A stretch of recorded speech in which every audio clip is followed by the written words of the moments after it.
Well, the finance minister is expected to deliver his budget at the end of March, is what we're hearing, and he's under pressure to fund some big ticket promises, including a national pharmacare plan. And a new report today from the Parliamentary budget officer suggests he'll have room for more federal spending if he wants to, but the fiscal picture, not quite as rosy for most of the provinces and territories in this country. Parliamentary budget officer Yves Giroux is with me now. It's good to see you again. Likewise. Thanks for being here. How did you conclude that the federal government has room to increase spending and still remain fiscally and financially sustainable? That's counterintuitive, I agree. And when I saw the conclusions of these calculations myself, I had to scratch my head a bit to understand why. And the reason why the federal government is sustainable despite running deficits and still has room to increase its spending or decrease its revenues is because the big ticket items when it comes to federal spending, transfers to provinces and territories, and transfers to persons, they're constrained under current legislation. For example, OAS payments, they're capped to grow to inflation. So checks that individuals receive. Transfers to provinces, if you think of the Canada Social Transfer, for example, it's limited at 3% growth per year. Most other transfers are limited to nominal GDP, so nominal growth in the nominal GDP. So the big expenditure items of the federal government are constrained, so their growth is constrained. Whereas at the provincial level, it's a totally different story. Most of the expenditures are health-related. So health-related expenditures with an aging population leads to ever-increasing health expenditures. And I want to get into some of that in a little more detail. But okay, so let me ask it this way. So for critics who may want the government to rein in spending and push down some of those some of those deficits that we're going to see for years to come.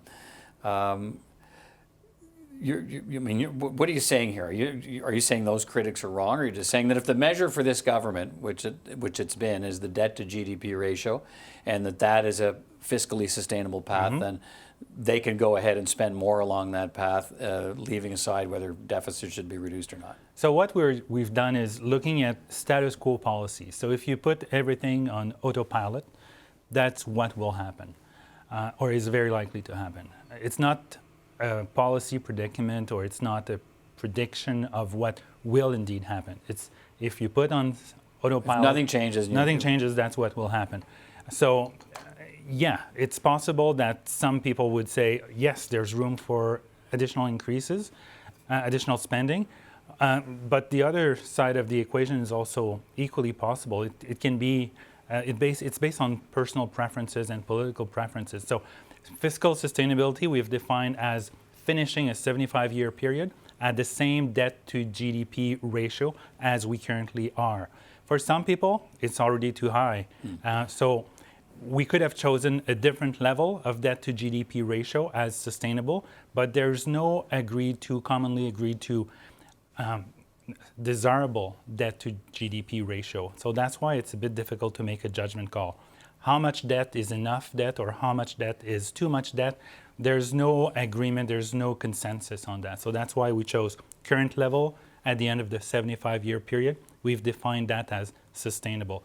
Of course, some people will say that anything above zero is too high. Right, you should be saying if you have any room to spend, you should instead be knocking down the deficit. Exactly. Or debt. Or the other side of the equation is government investments or government spending is inherently is good, and so you should spend as much as possible on good things. So I'm not placing judgment on that. Okay, let's talk about that, what you found in the provinces. You look at their fiscal sustainability as well. What did you find?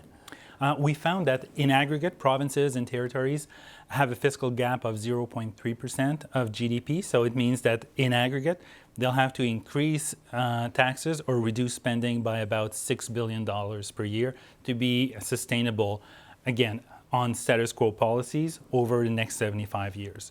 But there's wide disparities across provinces and territories. Start at the good end of the spectrum, or the sustainable end of the spectrum, with Quebec. And they're sustainable, they have some wiggle room, and the reason is that they start with a surplus position due to their high tax rates, and they'll also benefit from increasing share of transfers because of their lower than average per capita GDP.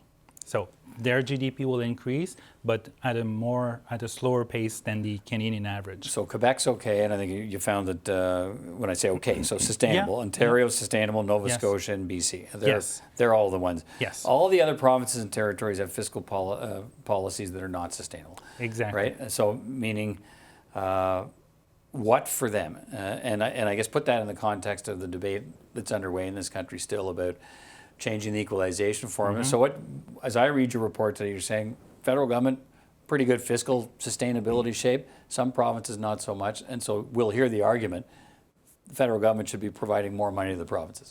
And that's not a bad argument at all. When you look at these numbers, Fed sustainable, provinces and territories not, so there are not that many solutions to that situation. Either the Feds increase transfers to provinces and territories, or reduce taxes to vacate tax room that provinces and territories Can then pick up. can choose to occupy or not, but then it's their choice. So there are these two solutions. All right, lots to watch as followed from this report and see how it factors into the conversations we see about fiscal sustainability in this country. Parliamentary Budget Officer Yves Giroux, always a pleasure. Good to see you again. Likewise, thank you.